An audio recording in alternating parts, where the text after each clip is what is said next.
Okei, se on 1 ja 2, kun mä tsekkaan mikki. Ulosanti on slikki, kun väännetään uniikki musiikki. Se tää Suomi lyriikka solisti, viikonloppu alkoholisti. Ole aina maistuu piinjokolaada ja longalle naisti. Sex on a beat, vaiks plaani määrinkin alas tippuu. Mä dikkaan valko-venäläisit, muut ryssät painukaan vittu. Huolellinen kuositus on koppasen suositus, koska ainakin musta hauska pito selvipäin on pelkkä kusetus. Siksi mä videoradalla rutinoituneella tavalla joka vitun viikonloppu kulkee samalla kaavalla. Pelkkän drankeen sirkusta ja sitä direhtööri. Siitä pitää huole Kuuba Libre ja pähkinän nugaa likööri. Kaipi roskaa ja sitä rataa, normi-ilta vaati väitä 800 markkaa. Mut mulle se nyt ei oo niin tarkka. Päälle parkkaa kun osaatsi hyvä hasti ja stretti pärätä. Himo pajarit, koska pajarit ei oo se mihin mä tähtää. Pelkkä pudottava hydra, ei mielellään mitään peruslämyä. Ei mitään ryykeri tai vastaavaa, mikä mun maku vähän liian hämyy. Raflakierrokseen tulee vituuseen vastaan äpärää toimintaa. Kun tavoitteen on lähteä tintaa viinaa sika hintaa. Ensinnäkin kaiken maailman jonois joutuu bostaa. Kun vitu kusipää kahvaa pinat itse tuntuu sen nostaa. Ehkä joku toinen kerta saatana ihan liian sekasin. Okei pikkola, jos yritetään kyry niin väkisin. No poke näkiseen ja huus. Tätä tuut poika katuu. Ja sit mä tuukin niska perse otteella annan katuun. Mä hyökkäsin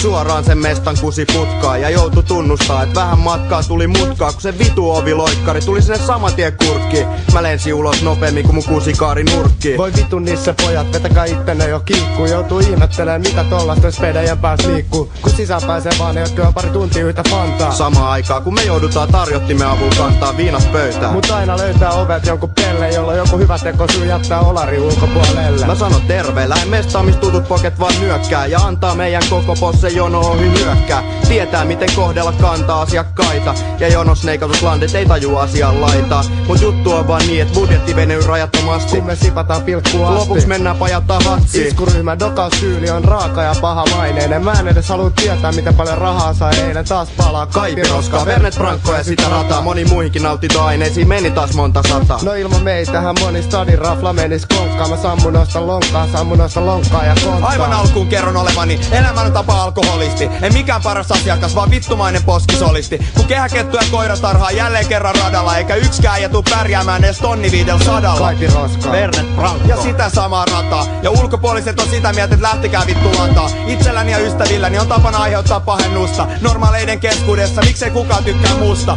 Lyhyt, laiha, epänormaali on mun strategiset mitat. Vainoharhaisuus, laiskuus, ainoat valitettavat viat. Olen räppäri, en mikään vittu teknologiasijoittaja, vaan todellisen suomi-rapin innovaattori ja aloittaja. Siis varmuudella hamaan loppuun asti. Ole hyvä, hyppää kehää ja ota ketun kanssa matsi. Tämä on siis Koposen ja Kehä Ketun erikois EP. Ja jos et ennen tiennyt, niin nyt tiedät, että täältä pesee olarilaista, ehdottoman maanalaista. Sä seisot mun edessä, ole hyvä ja vaihda kaistaa. No niin, ja mennään pois, niin sätkät kädessä, mennään pois tältä ovelta. Tää kuule stadi ihan ykösmesta. Tää on ihan ykösmesta, ei tänne oo mitään asiaa. Ei oo mitään asiaa tänne enää, mekään helvettiin niitten sätkien kanssa. Painukaa helvettiin täältä. Ei mitään asiaa enää. Ei lenkkarit jalassa. No shit show.